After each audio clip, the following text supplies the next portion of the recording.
Well, thank you, Lisa, and I would like to say thank you to Steve as well. As an individual who is currently looking to buy property in the US, and it seems like predominantly from people who are retiring to Florida, and I'm funding that by bringing over Australian dollars to pay for it in US dollars. I found some of Steve's points around valuation very interesting for me personally, but I think there's also 3 or 4 things that Steve mentioned that we'll get to with the panel as well. And Steve talked about better utilisation of capital for our firms and for our partners.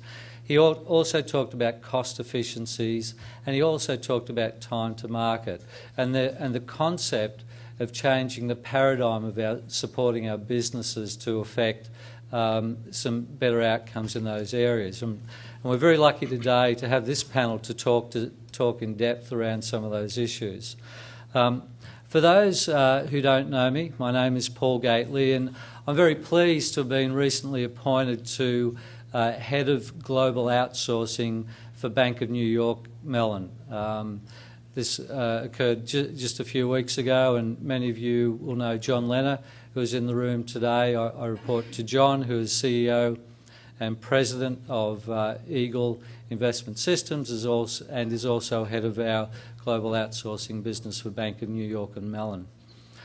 Previously, I've been Chief Operating Officer at 2 large global asset management firms, and so from that perspective I've always been very interested in observing the development of the outsourcing market, engaging with a number of our partners in that journey, and to understand at different points in time, is outsourcing a reality? And what's the proposition when you're considering that as part of the overall investment in supporting a growing international asset management business?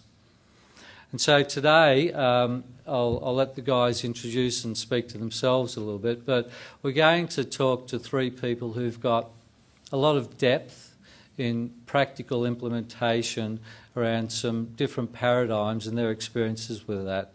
And so perhaps, Mike, if we could start with you and just introduce yourself. And Sure. So my name is Mike Tumulty. I'm currently a director with Lazard Capital Markets Prime Services. We launched our business in January 1st of 2010. I'm responsible for client service, product development, onboarding, and also would like to welcome the opportunity to share our experience over the past 2 years as we built out our platform. Thank you, Mike. John? My name is John Sorbo.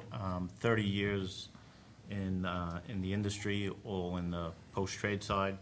I had 15 years in the sell side, primarily with Solomon Brothers also, and then 15 years in the buy side.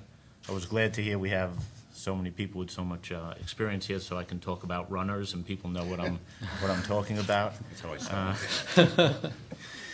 yeah, now most of the people I work with now think runners, that they think about the track, and they don't right. Get a medal. Looking forward to chatting with you. Thank you, John. So, good morning. I'm Jim Fink. I work for ING Investment Management. As said earlier, I run the business support and operations team. I think I've been doing this for 33 years.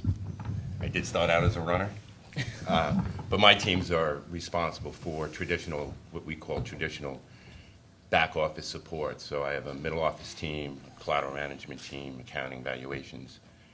So we run the full gamut.